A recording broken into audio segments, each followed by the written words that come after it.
And I have to say, in the past couple of days, the news has become more and more worrisome in terms of the direction of Hurricane Lane, both in terms of strength and the northerly direction of the hurricane.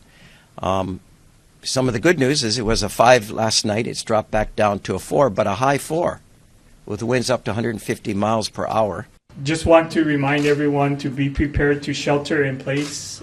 14 days of food and supplies and water, medicine, other necessities that they would have. For commercial harbors, we are in the process of closing the commercial harbors and assuring that ships can either vacate for safety or stay in place.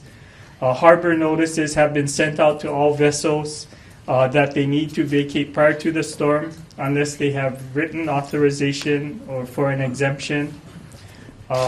This is because harbors are a lifeline to essential food and products, and we don't want a vessel being sunk in the harbor.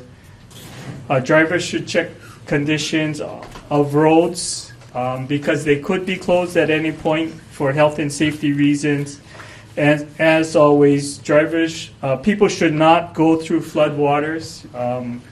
Don't assume that you can make a safe crossing if water is crossing the highway. I've had conversations with the White House to allow them to know that we were looking at this. One of the real key elements of the federal disaster declaration is that it does allow us to have access to more Department of Defense assets that we may need as part of a evacuation. If there's an emergency evacuation that we need to undertake, having access to helicopters and other vehicles that we don't have